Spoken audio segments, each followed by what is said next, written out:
Bonjour à tous et bienvenue dans notre espace de conversation. Cette chaîne d'information est dédiée à la rencontre avec des professionnels qui accompagnent les enfants et adolescents en situation de handicap. Nous allons rencontrer des professionnels de la santé, du secteur du médico-social et de l'éducation. Nous allons aussi rencontrer des usagers. Je suis Isabelle Moron, psychomotricienne. Notre objectif, c'est de vous aider à répondre à vos questions, que cela soit de l'ordre du professionnel et du personnel, et à réfléchir à l'importance de la qualité de vie au travail pour garantir la qualité des soins et l'engagement des professionnels.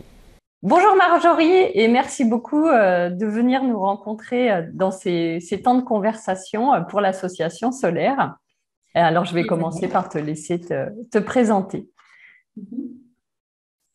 Bonjour Isabelle, eh bien pour me présenter, je suis Marjorie, je vis actuellement dans un collectif de vie qui s'appelle l'Éco-Village de Pourgues, qui est en Ariège. J'y vis là-bas depuis 5 ans, donc j'ai cofondé ce village avec 2 autres personnes. Et aujourd'hui, on est 45 à vivre ensemble avec une pédagogie, une philosophie éducative qui est propre à nous. On a construit le projet autour de ça. Et avant ça, j'étais dans une école privée, l'école Dynamique, que j'ai cofondée aussi avec ces 2 mêmes personnes. Et voilà, avec une pédagogie très particulière aussi, on en reparlera également. Et avant ça encore, j'étais enseignante à l'éducation nationale en région parisienne pendant 5 ans et avant pendant 2 ans sur la Côte d'Azur. Merci. Et tu es aussi maman, je crois, d'un petit garçon. Exact, un petit garçon qui a 5 ans aujourd'hui. D'accord. Donc, on va continuer. Justement, on va rentrer un petit peu plus dans les détails professionnels. Donc, est-ce que tu peux nous parler de ton aventure dans l'éducation nationale, ce que tu as aimé, ce que ça t'a apporté et finalement, qu'est-ce qui s'est passé, le pourquoi tu as décidé de créer cette école dynamique? Bien sûr. Moi, quand je suis rentrée à l'éducation nationale, j'étais assez jeune, j'avais 26 ans. Donc, j'étais toute fraîche, j'avais plein de belles idées. Il y avait cette liberté pédagogique qui nous était offerte et on en parlait beaucoup quand on préparait le concours à l'époque à l'IUFM, à l'époque. Et donc, j'arrivais vraiment avec plein de belles idées et une envie de soutenir les apprentissages des enfants, une envie de faire des choses nouvelles. Et pour moi, mon leitmotiv, c'était, OK, est-ce qu'on peut garder le goût d'apprendre? Apprendre, c'est génial. Est-ce qu'on peut faire ça de manière fun, de manière fluide, de manière respectueuse et avec les enfants? Donc voilà, j'arrivais avec tout ça et très rapidement, j'ai eu une phase de désillusion qui est arrivée, je pense, dès la première année. C'est rapide. Assez rapide, oui, parce que le contexte dans lequel on est plongé ne permet pas finalement d'exercer pleinement sa liberté pédagogique et ne permet pas également d'incarner les choses qui sont écrites dans les textes. Les textes d'éducation nationale sont assez chouettes. Finalement, j'étais assez inspirée par les BO, par tous les textes officiels. C'est de belles phrases, c'est rendre l'enfant acteur de ses apprentissages, travailler en transversalité. Enfin, il y avait plein de choses qui me parlaient. Sauf que très rapidement, j'ai réalisé que les moyens sur le terrain étaient très largement insuffisants pour pouvoir réaliser tous ces beaux objectifs, toutes ces belles finalités. Voilà, j'étais très déçue et en même temps, face au terrain, qui a été très dur, très dur à constater ça. Voilà, donc ça m'a appris beaucoup de choses. C'était aussi une belle expérience, c'est pas que du négatif. Et la belle expérience, c'était quand même de pouvoir créer des choses chouettes avec ses enfants, avec ses élèves, et réaliser quand même des choses intéressantes, pouvoir quand même tester, expérimenter. Et en même temps, faire face aussi à une réalité, une pression aussi hiérarchique que je n'avais pas forcément aussi réalisée. J'arrivais avec beaucoup de naïveté quand même, il faut le dire, beaucoup de rêves et de naïveté. Voilà, il y a aussi une pression hiérarchique qui est là malgré les acteurs de cette hiérarchie. C'est préparation au diplôme, préparation à la réussite, préparation à une société de méritocratie, quoi. Donc, un peu la compétition, la pression des parents qui veulent que leurs enfants aient de très bonnes notes, la pression de l'évaluation.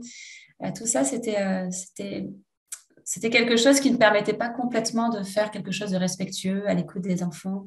C'était avec des enfants de quel âge? J'ai fait tous les âges. Quand on démarre en tant qu'enseignant, on n'est pas titulaire, donc on est surtout brigade. C'est-à-dire que toutes les semaines ou tous les mois, on change d'école, on change de classe, on change de niveau. Donc, pendant 3, 4 ans, j'ai fait surtout ça. Donc, de la petite section, 3 ans jusqu'au CM2, 10, 11 ans. Donc, ça fait un panel, voilà, un éventail assez large de tranches d'âge.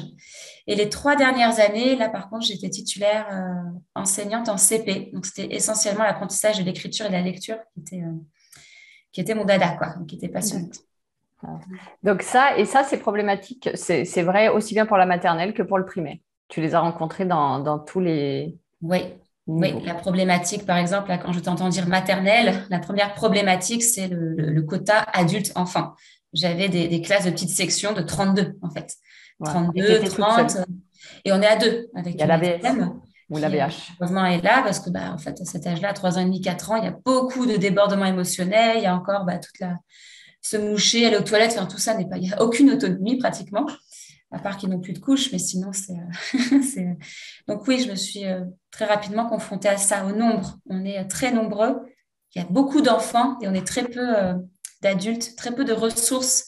Il y a très peu de ressources, quelles qu'elles soient. Ressources humaines, ressources matérielles, ressources financières, ressources temps. On court après le temps en permanence. Le programme est hyper chargé et on a l'impression de manquer de temps. Donc voilà, tout ça, ça génère pas mal de stress. Et ça a été pour moi une... Voilà, j'avais l'impression que au primaire, on pouvait prendre le temps d'apprendre, d'apprécier, de... C'est pas le cas. C'est pas le cas. Dès le Pour toi, primaire, on repart. ça a été donc compliqué. Positif aussi parce que tu es quand même toujours un peu dans le monde de l'enseignement, donc ça t'a pas dégoûté en tout cas du monde de l'enseignement. C'est juste une Non. expérience et tu t'es quand même dit c'est là où je veux être, c'est auprès des enfants et être dans les apprentissages. Ok.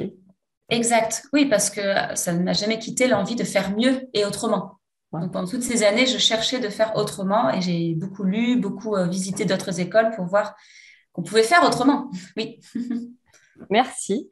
Donc, ensuite, donc, suite à cette expérience et suite à tes lectures, et donc ce que j'entends, tu as visité d'autres écoles, tu t'es dit, voilà, on va créer un autre type d'école. Donc, est-ce que tu peux aussi parler de ce cheminement, cette création, comment vous y êtes pris, le temps que ça prend de créer une école un peu avec des pédagogies différentes, voilà, comment tu recrutes des parents, des familles, parce que ça aussi, faut rassurer, je pense, les parents. Voilà. Donc, je veux bien voir tes retours. Oui. Donc ça a été un cheminement pour moi quand même de quelques années, de fouiller, de voir qu'est-ce qui me correspondait le mieux. Pour démissionner d'éducation nationale, j'avais envie de savoir où est-ce que j'allais mettre les pieds. Et donc j'ai pas mal essayé, freiné, Montessori, enfin tout ce qui est très classique et qui est voilà, accessible. Et malgré tout, ça ne me satisfaisait pas. Et un jour, je tombe par hasard sur une pédagogie qui s'appelle les écoles. Alors, c'est même pas une pédagogie, c'est encore autre chose, mais bon. Les écoles Sudbury, donc, qui sont aux États-Unis, Sudbury, Sudbury. Donc, ça existe depuis une cinquantaine d'années. Il y en a beaucoup aux États-Unis. Et donc, je découvre ça par l'intermédiaire de Ramin Faranghi, qui aujourd'hui est mon compagnon, mais à l'époque, on ne se connaissait pas. Lui découvre aussi ça par hasard. Il y a des conférences annuelles en Europe. Et donc, il envoie juste un appel sur les réseaux sociaux. Hein, ça marche beaucoup finalement, la transmission d'informations et la création de projets à travers les réseaux sociaux. Donc, réseaux sociaux et une plateforme qui existait à l'époque qui s'appelait le Printemps de l'éducation, qui avait été impulsée par Antonella Verdiani. Je ne sais pas si cette plateforme existe toujours. En tout cas, ils sont toujours, eux, dans cette envie de montrer toutes les alternatives éducatives qui existent. Et donc, je trouve cet appel-là, qui était j'ai découvert les philosophies, les écoles avec une philosophie très particulière, les écoles Sudbury, qui est partant pour créer ça à Paris. Moi, je vois ça, je regarde du coup les petites vidéos et là, je découvre quelque chose d'extraordinaire.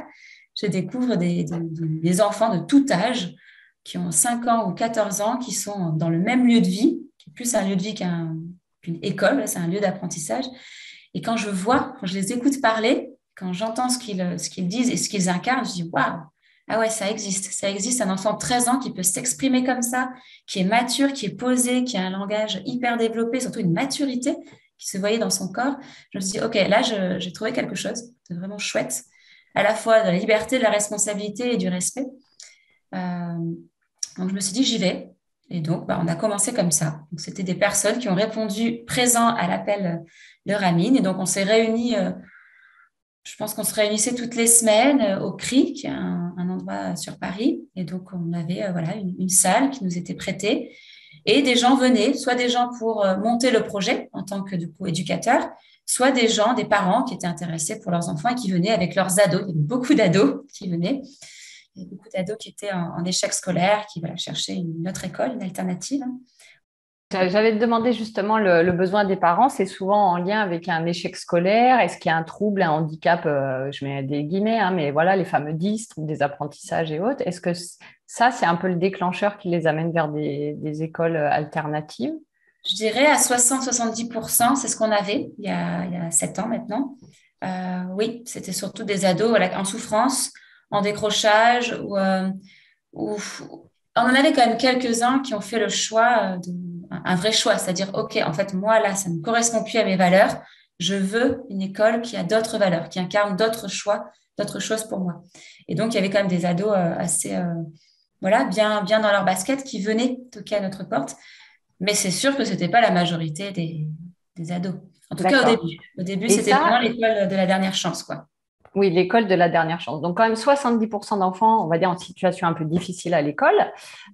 Donc, 30% de familles avec des enfants qui ont plutôt des valeurs éducatives différentes. Comment s'est passée cette fameuse inclusion? Parce que certains parents, des fois, ont peur que quand un enfant a un trouble 10 ou un TDAH ou autre, le fait qu'il soit dans la même classe, des fois, ils ont peur que ça emmène le groupe vers le bas, alors que l'inclusion, le principe, c'est ça apporte à tous les enfants, que ce soit un enfant en situation de handicap, mais même aux autres enfants qui vont très bien. C'est souvent source d'enrichissement, de différence, et c'est hyper stimulant. Mais ça, je sais que c'est quand même des fois compliqué aussi de l'expliquer aux parents. Donc, je ne sais pas si tu as un retour par rapport à ça. Oui, alors c'est vrai que nous, l'environnement qu'on crée dans ces écoles est favorable à gommer tous ces troubles et ces 10, en fait. C'est comme si ces 10, ils existaient parce que dans une école classique, il y a une norme, il faut rentrer dans cette norme, et ceux qui ne rentrent pas dans cette norme et qui sont à côté, ben, tout d'un coup, ils ont des troubles, ils ont des 10, et c'est bien connu. On estime qu'il y a de plus en plus de troubles d'apprentissage qui existent parce que la norme est de plus en plus serrée. Et donc, bah, les différences ne peuvent pas rentrer dedans. Donc, ce sont juste des différences, voire des très grosses différences. Et vu que dans cette école, il n'y a pas de programme imposé, il n'y a pas d'emploi du temps imposé, qu'on est à l'écoute du rythme, mais on fait du sur-mesure pour chaque élève, chaque enfant. Et du coup, les 10 secondes, en fait, n'apparaissent plus. En fait, tu as ton rythme, tu as ton chemin d'apprentissage et juste, ben, on va t'accompagner dans ce chemin-là et on s'en fiche, en fait, qu'il y ait un Donc, 10. les parents n'ont pas peur. Non, Donc, au les parents contraire, les n'ont pas parents n'avaient pas du peur, tout il n'y a peur. pas d'angoisse par rapport à ça et ça se fait naturellement. Ça Ok. se fait naturellement. Et bien au contraire, les parents étaient soulagés qu'il n'y ait plus cette stigmatisation des 10, des particularités. Enfin, toutes les particularités sont les bienvenues, quoi. Bon. Merci.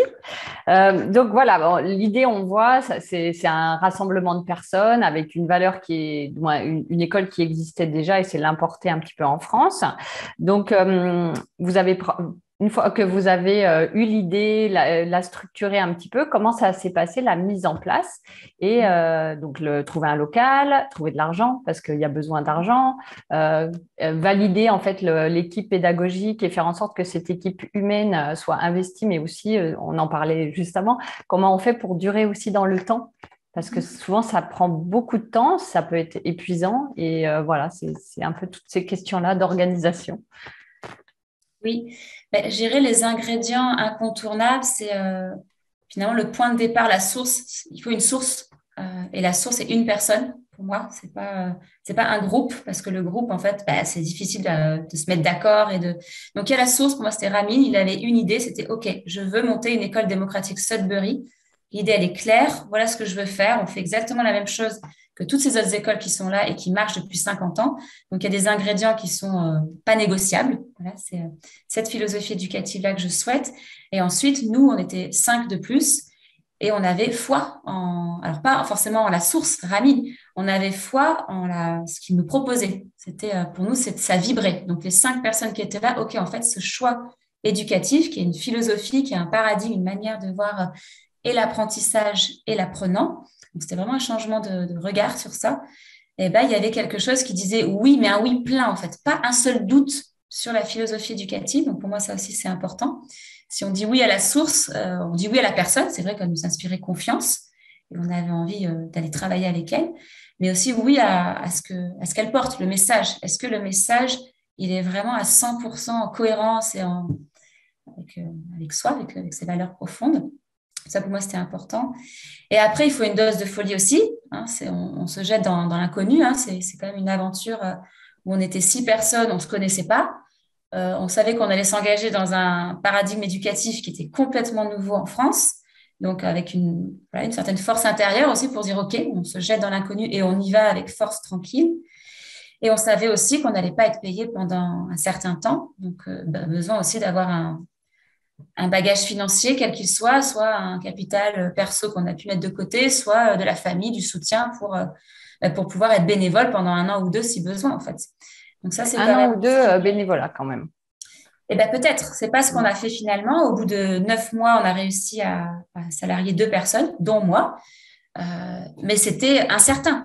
Donc, pendant 9 mois, peut-être que ça aurait pu continuer pendant 1 an et demi. En tout cas, le statut de bénévole est quand même très présent dans ces écoles alternatives, du moins au début. Donc, il y a besoin d'avoir des mécènes, des soutiens, des gens qui sont autour. Hein.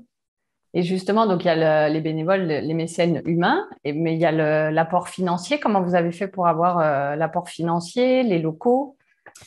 Alors, je dirais dans les autres ingrédients aussi, il y a besoin que les personnes, donc nous 6, une fibre entrepreneuriale, ça veut dire être capable OK, donc on travaille de manière horizontale, c'est-à-dire qu'il n'y a pas de chef, donc capacité à travailler en équipe, capacité à travailler de manière horizontale, il n'y a pas de chef, donc personne ne va te dire ton emploi du temps et les tâches que tu as à faire et les rôles. Donc ça demande aussi une certaine autonomie, une certaine voilà, maturité. OK, je regarde les besoins du projet et en fonction de ce que je constate, je me mets en action. Des compétences aussi, donc les compétences, oui, aller chercher être capable de convaincre et d'expliquer la philosophie pour que des parents se sentent prêts à inscrire leurs enfants. Donc on avait quand même 24 parents qui nous suivaient dès le départ, donc 24 familles qui pouvaient du coup, avec les frais d'inscription, payer les loyers dès le début. Donc ça, c'est aussi incontournable. Si on n'a pas de famille avant d'avoir le local, on ne peut pas, comment dire, prétendre avoir un bail, en fait. C'est pas possible. Il y a besoin d'avoir quelque chose de stable. On avait aussi des personnes dans notre famille qui nous ont soutenus, qui ont prêté de l'argent pour pouvoir avoir cet apport initial pour encore une fois, convaincre un propriétaire de nous louer le local. Et on a trouvé très rapidement, on avait beaucoup d'énergie, beaucoup d'énergie. Donc, on a, en 2 mois, trouvé un local. Tout s'est fait très vite. En avril 2015, on a monté l'équipe. Et en septembre, le local était là et les 24 élèves étaient là. Oui, très rapide. C'était très rapide. Oui, on avait beaucoup, beaucoup d'énergie. Et je pense que l'énergie est là quand on est sur le bon chemin et que c'est quelque chose qui résonne, quoi. On avait une abondance de temps et d'énergie à donner à ce projet. Donc, tout s'est fait d'une manière assez fluide et rapide. Donc, en septembre 2015, l'école ouvre, vous commencez à travailler. Donc, on va parler aussi un peu des familles et des enfants. Donc, quels bénéfices vous avez vus au niveau des enfants, de la famille, même j'aurais tendance à dire le relationnel, hein, enseignants, parents, parce que ça aussi, c'est intéressant. Et la question qui est aussi intéressante, c'est la durée de ces études et si jamais il n'y a pas de la suite au collège, comment se passe l'intégration, entre guillemets, voilà, l'intégration des enfants dans le milieu ordinaire, le collège, comment ils arrivent à avoir des diplômes, parce qu'on a quand même besoin aussi des diplômes pour trouver un travail. Donc, si tu peux nous parler de ce cheminement de ces enfants. Alors déjà, quels sont les bénéfices pour les enfants? Pour moi, c'est extraordinaire. Ce qui leur permet de vivre, c'est d'être au contact de leur rythme d'apprentissage. C'est eux qui vont choisir leur centre d'intérêt et qui vont le faire avec les méthodes qui leur parlent le plus, dans un rythme qui leur correspond le plus. Donc pour moi, c'est une école idéale en fait en termes de respect de l'individu, de ses particularités. L'éducation nationale, on essaye de faire au mieux, mais finalement, les conditions font qu'on n'arrive pas. En fait, c'est pas possible d'individualiser les parcours à ce point-là. Donc là, on le fait. Donc, les enfants, ils sont tout de suite vachement plus épanouis puisqu'ils sont au contact de leur centre d'intérêt. Alors, la motivation intrinsèque est vraiment le cœur de cette pédagogie. Donc, on essaye de ne pas l'abîmer. On estime qu'elle est là dès la naissance. Et en fait, on essaye de ne pas l'abîmer et d'accompagner les apprentissages qui émergent du fait de cette motivation intrinsèque. Pour les parents, eh ben, le bénéfice, c'est il y a beaucoup plus d'inclusion des parents dans ces écoles. Déjà du fait que ce soit des plus petites écoles, il y a moins d'effectifs. Du coup, ben, on a un lien direct avec chaque parent, en fait. C'est pas comme des structures où moi j'ai travaillé, où il y a 500 élèves et les parents, ben, on n'a pas le temps, en fait, il y en a trop. On est une pour 30 personnes, donc on a entre 30 et 60 parents, donc on a moins de temps d'être en contact avec eux. Il y a moins de barrières dans les écoles de la République. Et avec tout ce qui se passe, bah, les parents sont à l'extérieur, ils ne peuvent pas entrer. Il y a beaucoup de sécurité. Bah, là, vu qu'on est une petite structure et que c'est nous qui décidons en fait de la politique d'entrée et de sortie, et bah, les parents entraient beaucoup plus facilement et avaient accès du coup à l'environnement scolaire de leur enfant, avaient accès à nous, et pouvaient même participer en étant des intervenants extérieurs et proposer des choses en fait qu'ils avaient envie de partager avec les enfants, pas forcément les leurs. Donc, je pense que ça, c'est chouette en tant qu'enseignante enseignante. Oui, j'avais beaucoup de parents qui étaient frustrés de ne pas pouvoir entrer davantage dans une classe, de voir ce que leurs enfants vivaient, rien que d'entrer dans l'environnement, en fait, quotidien de leurs enfants. Oui, puis il y a une forme de transmission, mais qui va un peu dans les deux sens. C'est l'enseignant va découvrir des talents chez les parents quand peuvent intervenir, et les parents peuvent aussi se nourrir de ce qui se passe à l'école pour le reproduire à la maison, parce que ça permet une répétition, ça permet un transfert, et il y a une forme de cohérence sur la durée. Pas que à l'école on fait ça, et à la maison on fait un peu comme on veut. Et je pense que c'est aussi peut-être rassurant pour l'enfant de voir cette cohérence, l'école, la maison. Voilà, il y a un cadre qui permet de cheminer tranquillement. Oui, il y avait une cohérence de valeurs. Cette cohérence, elle est importante. Et vraiment, quand on est parent et qu'on va dans une école privée, finalement, on fait un choix beaucoup plus cohérent avec nos valeurs. Dans l'école publique, bon, voilà, c'est par défaut, on n'a peut-être pas les moyens, ou peut-être que. Et du coup, ce qui se passe à l'intérieur n'est pas toujours forcément en cohérence avec nos valeurs, alors que là, c'est le cas. Là, Oui.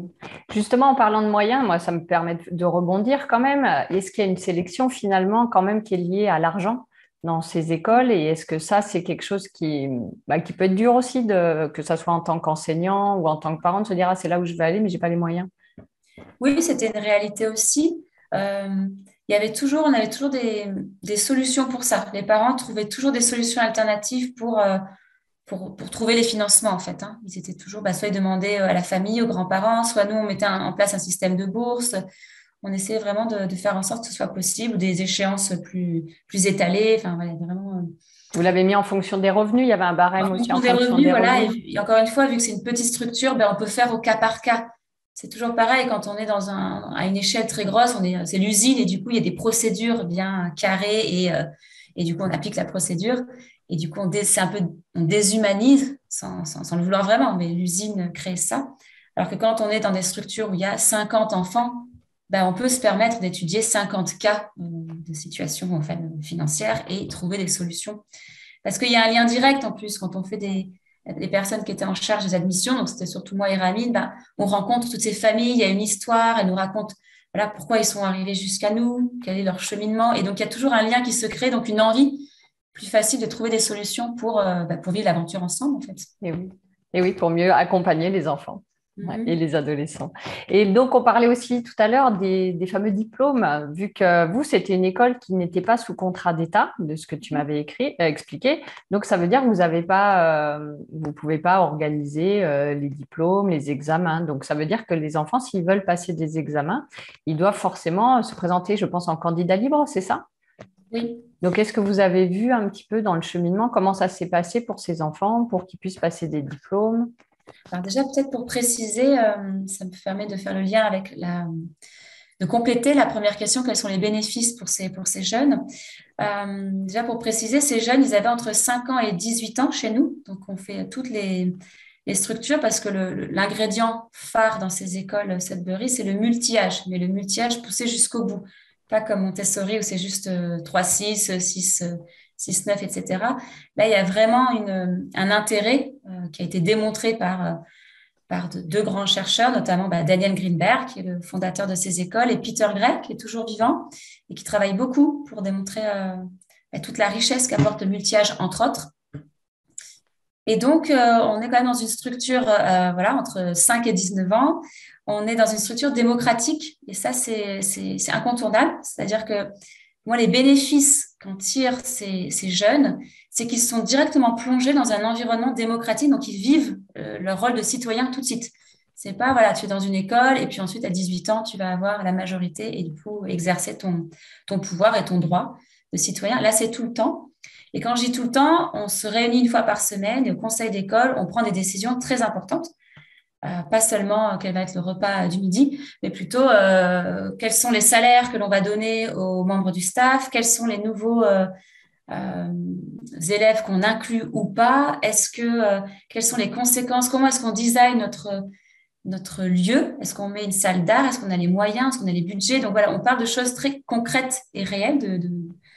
Et donc, ce sujet des diplômes, le fait de pouvoir, et qu'est-ce que je vais faire ensuite de ma vie, va être un sujet très présent dans ces écoles qui ont lieu voilà, presque tous les jours au quotidien, en fait, puisque il y a l'espace de converser beaucoup dans ces écoles. L'oral est vraiment une activité première dans ces écoles, la conversation, et la conversation de choses réelles, concrètes, qui vont ensuite avoir un impact dans la matière. Et donc, la question des diplômes, eh ben, elle était souvent abordée. OK, est-ce que j'ai envie de passer les diplômes? Pourquoi? Et elle était toujours faite depuis un espace de motivation. Pourquoi est-ce que j'ai envie de passer un diplôme? Est-ce que c'est parce que j'ai peur? Parce que j'ai la pression de ma famille un peu extérieure qui me dit, mais tu vas te marginaliser. Donc, est-ce que je le fais depuis un espace de peur? Est-ce que je le fais parce que la société fonctionne comme ça et du coup, si je veux pouvoir avoir une place après, il me le faut? Peut-être, peut-être pas. Est-ce que je le fais parce que, en fait, j'ai envie d'intégrer une université et que c'est un peu la clé pour pouvoir y entrer. Donc là, il y avait tous ces sujets pour aussi, comment dire, euh, bah, avoir davantage de conscience sur le pourquoi des diplômes dans notre société française. Et même de comparer que dans d'autres pays, c'est moins les diplômes. D'ailleurs, aux États-Unis, c'est moins les diplômes que les compétences. Un diplôme, ce sont un niveau scolaire, voilà, des attentes scolaires, des exercices scolaires, alors que les compétences, ça s'acquiert sur le terrain, c'est autre chose. Donc, on avait toutes ces conversations. Et donc, chacun a fait son chemin en fonction des réponses qu'il avait dans ces conversations et de ce qu'il sentait juste pour lui. Certains préparaient le brevet, à l'école dynamique. Et puis, on mettait en place, OK, qui a envie de préparer le brevet? OK, il y en a 2, 3, bon, on peut organiser un temps spécial préparation de brevet, soit seul, soit accompagné de quelqu'un si besoin. Voilà, on mettait en place après un environnement adapté aux besoins. Donc, c'était ça qui était chouette aussi. On définit, on clarifie le ou les besoins et ensuite on met en place derrière un dispositif, quelque chose pour répondre à ce besoin. Donc, certains l'ont fait, certains ne l'ont pas fait. Certains l'ont fait brillamment, d'autres ont un peu plus galéré. D'autres se sont dit, je vais faire une année de collège, troisième, pour rattraper mon niveau et passer le brevet. D'autres se disaient qu'ils allaient faire plutôt un candidat libre. Et ils l'ont fait, ils l'ont eu. Donc voilà, ça se fait de manière consciente, ensemble, avec des conversations. Et après, chacun a sa stratégie, en fait. Par exemple, les grands là, qui avaient 18, 19 ans, aujourd'hui, voilà, est-ce qu'ils ont réussi? Voilà, qu'est-ce qu'ils sont devenus? Ça serait presque intéressant de les interviewer, qu'ils nous donnent un petit peu leur retour. Oui. Alors moi, j'y suis restée qu'1 an et demi, 2 ans à l'école dynamique, parce qu'après, je suis tombée enceinte et après, il y a eu l'éco-village de Pau qui est arrivé dans nos vies, donc ça sera le dernier volet.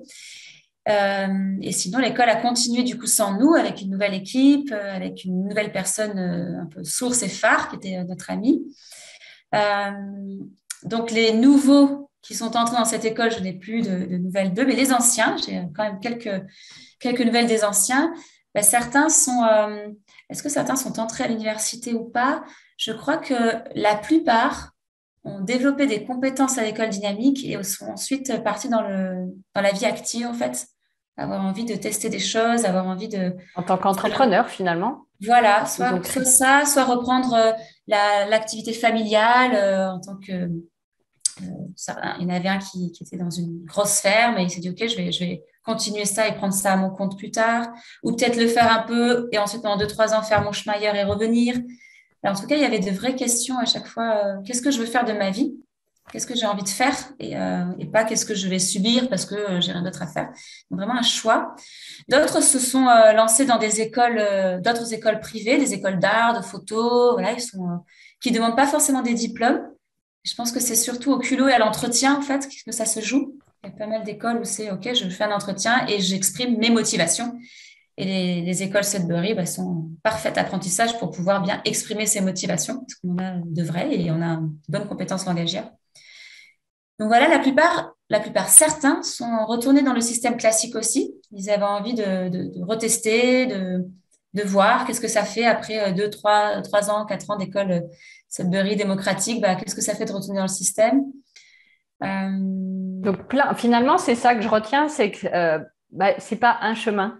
C'est Non. que chacun va pouvoir un peu choisir son chemin et c'est un peu votre objectif d'ailleurs dans cette école. Donc, vous, on voit bien que c'est objectif atteint parce que chacun prend le chemin qu'il a envie. Et comme toute vie, avec, à mon avis, hein, des choix bien, ça s'est super bien passé, des problèmes, ça ressemble à une vie un peu ordinaire, sauf qu'il la teste un peu plus tôt. Exact. Ouais, merci de mettre ces mots. C'est vrai que c'est ça, c'est un problème, une multitude de réponses en fait. Il n'y a pas une réponse. Chacun va designer, créer sa réponse en fait. Ouais. Merci. Et donc, ça va me permettre de revenir à l'éco-village de Pourgues, parce que finalement, vu de l'extérieur, je me dis, ouais, super, ils ont créé une école, ils doivent être hyper épanouis. Ah ben non, elle a arrêté au bout de 2 ans, mais pourquoi? Mais pourquoi? Pourquoi? Alors, eh bien parce que ce paradigme éducatif et également de travail d'équipe d'une entreprise, parce que l'école dynamique était une association, mais aussi une mini-entreprise. On avait un budget à gérer, on avait beaucoup d'administratifs, l'inspection, avec plein de choses. On avait envie de le vivre à une échelle plus grande, en fait. Et on avait beaucoup de conversations avec les ados qui, bien souvent, nous disaient, mais c'est quand même bizarre, pourquoi est-ce qu'on peut venir qu'à 9 heures, partir à 17 heures, pourquoi est-ce qu'il y a des vacances scolaires? On ne veut pas, en fait. Il y avait comme une envie qu'il n'y ait plus de frontières entre la vie scolaire, où j'apprends, et ma vie privée, où du coup, il y a d'autres règles du jeu, et soi-disant, j'apprends plus. Il y avait une envie d'enlever ces frontières-là et de vivre cette manière qu'on avait de collaborer et de cohabiter ensemble, que ce soit adultes, mais aussi avec les enfants. On avait envie que ce soit tout le temps. Donc, on Moi, prenait ce que pas. j'aime là-dessus, je vais réagir. Ce que j'aime, c'est qu'effectivement, l'apprentissage, c'est pas l'école. Et ça, on a tendance, alors que l'apprentissage, c'est faire un gâteau avec ses enfants à la cuisine. On est dans une forme d'apprentissage et on va voir un concert où on écoute de la musique, c'est de l'apprentissage aussi. Et c'est vrai que ce côté, l'école, on apprend, à la maison, on se détend.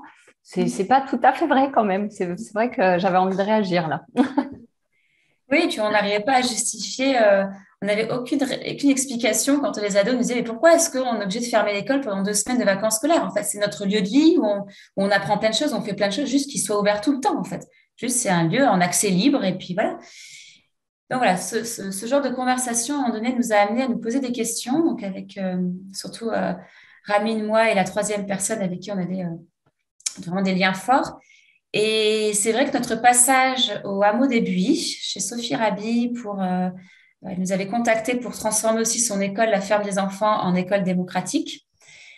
Donc, on a fait cette mission-là avec Ramine et finalement, on a passé beaucoup de temps à discuter avec Sophie Rabi et Laurent Bouquet sur la création de leur hameau, de leur éco-village et tout ça. Et ça nous a fait ça a été l'élément déclencheur. On est rentré de ce week-end-là. On est rentré à l'école dynamique un dimanche parce qu'on allait tous les week-ends travailler un peu dans cette école et on retrouve du coup notre ami Johan et on dit, hey, mais si on crée le village dynamique en fait, si on faisait la suite et qu'on allait voir cette échelle plus vaste, plus grande. Et voilà, c'est comme ça que ça s'est fait. Ça faisait 8 mois qu'on était à l'école dynamique. On avait déjà, on s'est dit, OK, on lance l'idée. Peut-être c'est juste une graine et peut-être dans un an ou deux, mais en tout cas, on va déjà annoncer que ouais, l'école dynamique, c'était un passage pour nous. C'était extraordinaire, mais on a envie de plus. On a envie de travailler à 20, 25 adultes en horizontalité comme ça. C'est un nom, hein, c'est des entreprises opales ou libérées. Voilà, il n'y a plus de chef. Et on a envie que les enfants ne soient pas dans une structure école à côté de nous, qui est voilà, les adultes dans une entreprise, les enfants dans une école. Non, en fait, il y a un groupe d'êtres humains, quel que soit leur âge, qui sont plongés dans un environnement qui est un lieu d'apprentissage, où les gens travaillent en horizontalité, en se répartissant des tâches, des rôles et des responsabilités, et où tout ça, voilà, c'est du matin au soir, en fait. C'est comme ça que l'idée est partie, et ça a pris, hein, le soir même, on avait déjà une dizaine de personnes qui étaient partantes, et qui étaient vraiment embarquées avec nous, et ça s'est fait très rapidement aussi. On a eu des réunions du coup. Donc, c'est toujours les mêmes. Tout à l'heure, tu me demandais quelles sont les stratégies, les choses à mettre en place pour créer un projet. Donc, c'est toujours la même chose. il y a un appel sur les réseaux sociaux. Sur les réseaux sociaux qui sont assez vivants, c'est-à-dire que le réseau social le Facebook de l'école dynamique, par exemple, était très, très vivant. Il y avait beaucoup de vidéos, beaucoup d'articles de blog, on faisait beaucoup de rencontres tous les 6 mois autour de l'éducation démocratique. Donc, il y avait tout un réseau de personnes qui nous suivaient. Ça, c'est aussi important pour monter un projet. Là, on parlait beaucoup de nous, on racontait beaucoup de choses de nous. Il y avait beaucoup les médias aussi. Et du coup, beaucoup de gens nous suivaient. Et donc, quand on a lancé ce nouveau projet, eh ben, il y avait une quarantaine de personnes qui ont répondu à l'appel en quelques jours, en fait. Ouais. Et Donc là, ce que j'entends aussi, c'est quand on veut se lancer dans ce genre de projet, il y a effectivement le côté projet, il y a le côté quand même un peu entrepreneurial, business model, comment on va réussir à avoir de l'argent. Mais là, tu rajoutes un élément, c'est il y a le côté marketing. Il faut savoir quand même communiquer, utiliser les réseaux, oui, avoir des compétences dans ce domaine-là aussi. oui, relations Donc, publiques. Il y avait voilà. deux personnes qui étaient vraiment dédiées à ça. Et donc, beaucoup, beaucoup communiquer, contacter les médias, faire plein de choses pour que ça rayonne, en fait. Oui. Eh oui. Super. Donc là, vous avez créé l'éco-village. Il est ouvert depuis combien de temps? Eh bien, depuis 2017. Depuis 2017. Alors, la question justement dans l'éco-village, bon, moi je me suis un petit peu renseignée. Donc là, par contre, il n'y a pas d'inscription, je crois, pour les familles. Par contre, vous avez mis en place un système de formation pour pouvoir subvenir aux besoins de l'éco-village. C'est ça le modèle un peu économique? Le modèle économique, c'est formation plus séjour vacances. On a beaucoup de personnes qui viennent, on a appelé ça séjour vacances en immersion. Donc, ils viennent s'immerger dans notre lieu de vie démocratique avec tous les outils de gouvernance que nous avons, toute la philosophie éducative et d'entreprise Opale. Donc, eux, ils viennent s'immerger. Donc, à la fois, ils peuvent vivre des vacances farnientes s'ils le souhaitent, ou carrément observer tous les outils de gouvernance et aller aux ateliers, voilà, et voir un petit peu comment fonctionne le village. Donc, c'est D'accord. ça nos deux, essentiellement, c'est de la formation et du séjour vacances, c'est l'activité économique qui fait vivre le lieu. Et à l'intérieur, donc les familles, il y a peut-être en couple, il y en a un qui travaille à l'extérieur ou non, ils peuvent être les deux à vivre dans l'éco-village sans avoir forcément d'activité extérieure. Exact, là, c'est encore le même principe que dans les écoles Sudbury. C'est vraiment les deux mots-clés, c'est la liberté et la responsabilité. Donc voilà, il y a un projet, il y a donc un bébé Pourgue qui a des besoins et qu'est-ce qu'on fait pour répondre à ces besoins? Donc il y a des besoins financiers. Donc bah, est-ce que on a besoin de plus d'argent et dans ce cas-là, on fait plus d'activités d'accueil à Pourgue ou est-ce que Pourgue est déjà saturé d'activités d'accueil et dans ce cas-là, bah, il y en a quelques-uns, certains qui vont travailler à l'extérieur et pour financer un peu plus Pourgue ou pour donner plus de financement au foyer puisqu'on est aussi des personnes célibataires, des couples, des foyers, des familles. Et donc, comment chacun essaie de répondre à ses besoins. Le besoin de Pourbe, du collectif, et le besoin de l'individu et de sa famille. C'est très intéressant. Je voulais juste qu'on finisse sur un petit point. On a parlé un peu de la différence des écoles sous contrat et des écoles hors contrat. Est-ce que tu peux un petit peu expliquer ce fonctionnement et comment finalement, voilà, un petit peu, voilà, pour toujours être dans le côté conseil des personnes qui vont nous écouter, si elles ont envie de créer quelque chose, une école, mais elles ne connaissent pas tout, ça peut être intéressant. Déjà, il y a un site qui est très, très bien fait qui s'appelle Comment créer son école, qui a été fondé par Anne Coffinier. Et sur ce site, il y a vraiment toutes les démarches administratives et juridiques pour créer une école en termes d'administration. Donc, voilà, les personnes qui souhaitent créer une école privée, ben, je leur conseille d'aller voir ce site-là. Et ensuite, effectivement, il y a des écoles hors contrat, donc privées hors contrat et privées sous contrat. Donc, je ne connais pas exactement tout. En tout cas, ce que je peux en dire, c'est que lorsqu'on est privé sous contrat, on peut avoir des aides de l'État pour créer l'école, surtout financièrement. On peut aussi avoir des aides pour avoir du personnel enseignant. Par contre, il y a des redevabilités qui vont avec, il y a des contraintes en termes de valeur et de pédagogie, il y a une demande de l'État qu'il soit quand même proche de ce que l'Éducation nationale propose. Voilà, c'est un échange. Donc, ils donnent et en contrepartie, ils attendent à ce que l'école soit proche de l'Éducation nationale en termes de choix pédagogiques. Et pour les hors contrats, là, il y a beaucoup plus de liberté pédagogique et du coup, pas d'aide qui va avec. Et là, on est beaucoup plus libre de faire des pédagogies très éloignées de la pédagogie classique. Et quel que soit, que ce soit privé sous contrat ou privé hors contrat, on est toujours soumis à une obligation d'inspection. L'inspection académique. Voilà, l'inspection académique passe au minimum une fois par an. Bon, vu ils sont un peu débordés, parfois c'est une fois tous les 2 ou 3 ans, pour vérifier si cette école permet bien aux enfants d'accéder aux compétences et connaissances du socle commun. Donc ça, c'est une obligation légale. On est soumis à ce socle commun. Donc c'est une obligation de moyens. Est-ce que l'environnement qui est créé dans ces écoles offre assez de moyens pour que les élèves accèdent à ce socle commun? Bon, merci beaucoup, c'était très intéressant. Il y a un petit point parce que donc, dans l'association, on s'intéresse un peu à l'équilibre vie privée, vie familiale. Donc, de quelle manière, selon toi, en fait, ton expérience professionnelle a un impact sur ta vie privée? Et la question inverse, de quelle manière ta vie privée a eu un impact sur ta vie professionnelle? Alors, de quelle manière ma vie professionnelle a eu un impact sur ma vie privée? Je dirais déjà que tout au long de mon parcours à l'éducation nationale, cette vie professionnelle avait un gros impact, c'est-à-dire que je ne voulais pas avoir d'enfant.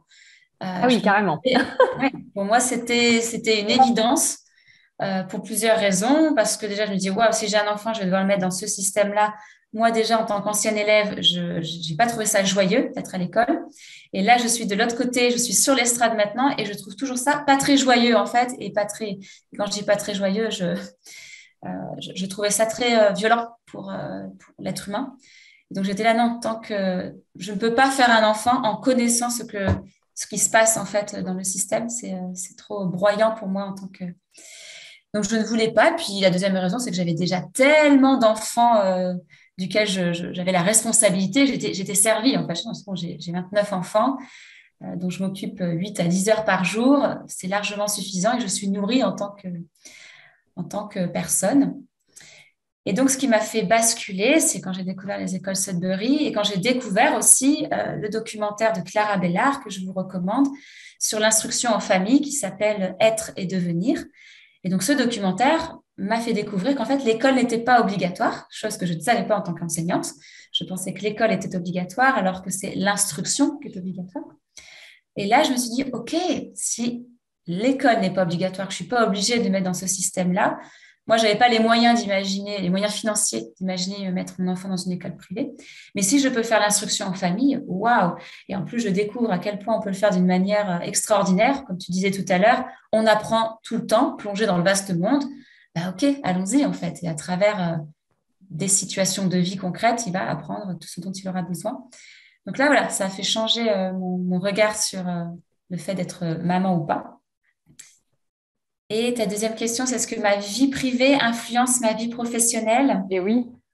Parce que quand on Ben devient oui, souvent parent, on remet beaucoup de choses voilà, les valeurs changent quand même, hein. Il se passe des choses. oui. Alors c'est vrai que mes valeurs avaient changé. J'ai démissionné de l'Éducation nationale en 2015. Donc là, mes valeurs avaient déjà bien changé. J'ai travaillé à l'école dynamique pendant 1 an et demi. Donc là, j'ai eu 1 an et demi de déconditionnement et donc voilà, je suis dans ce nouveau paradigme.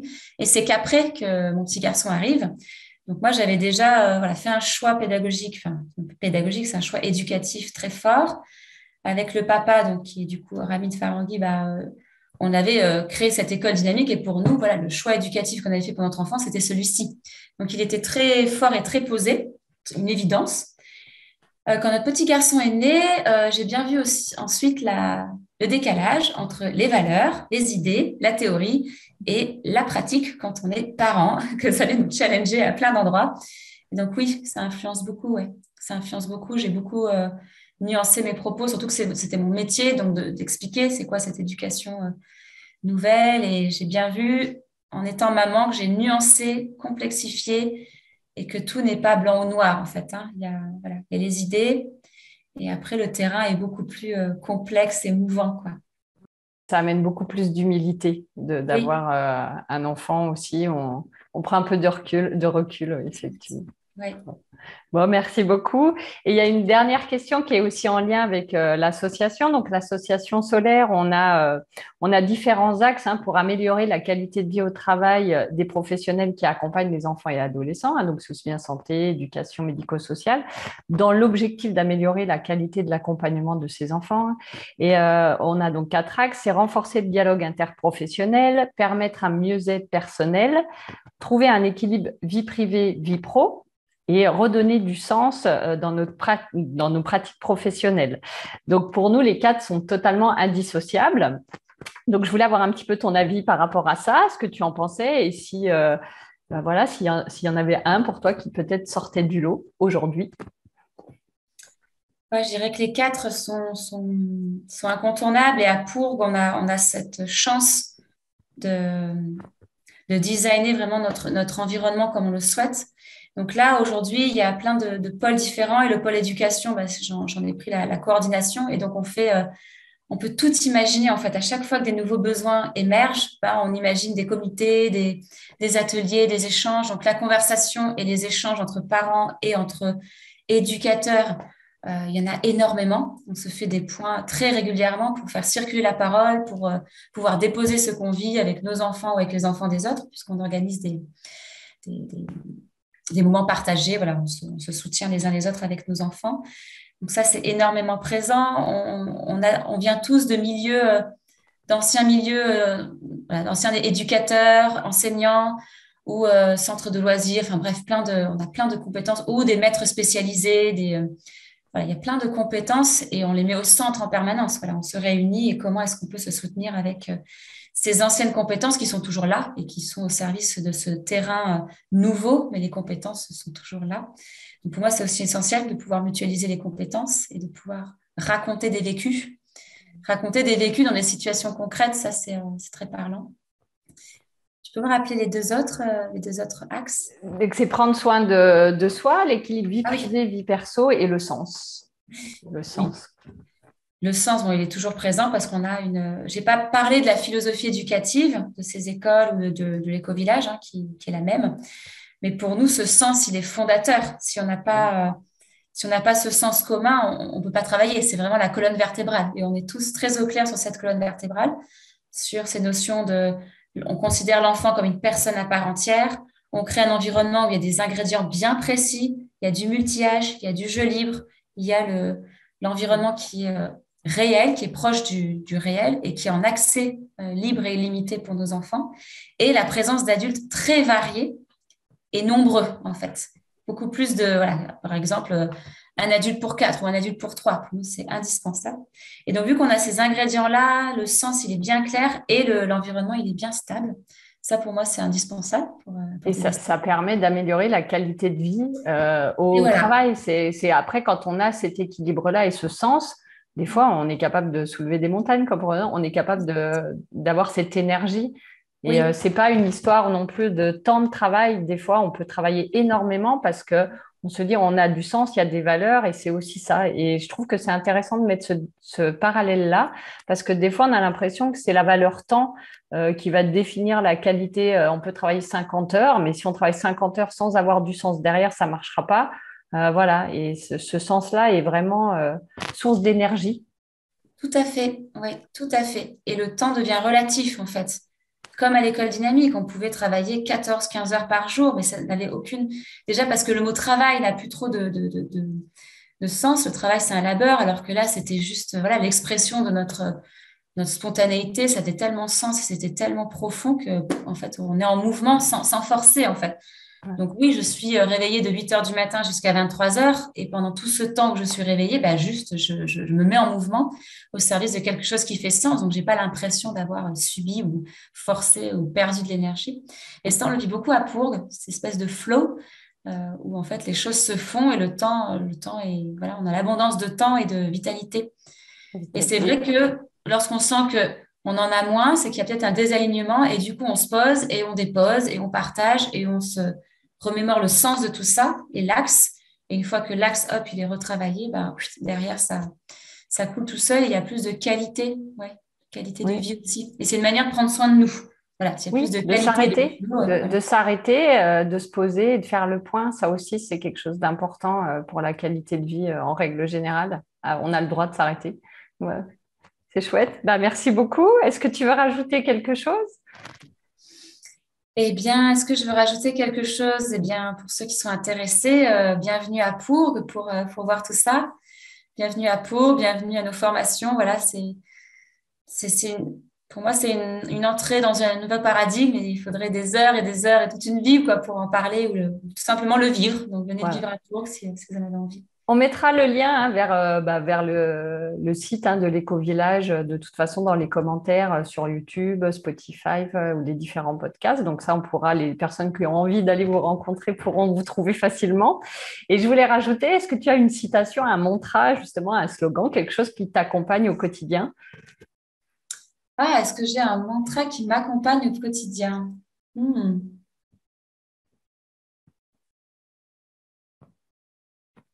Là, le mot flow me vient en fait. C'est ça, si je suis connectée à mon flow, je suis connectée à la vie. Et du coup, quand je dis la vie, c'est ma vitalité.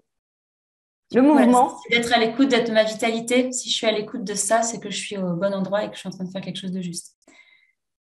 Bon, merci beaucoup. Je pense qu'on a abordé plein de thématiques différentes sur comment construire une école, comment la faire évoluer, comment faire adhérer aussi des personnes à des projets. Donc, c'était super riche, super intéressant.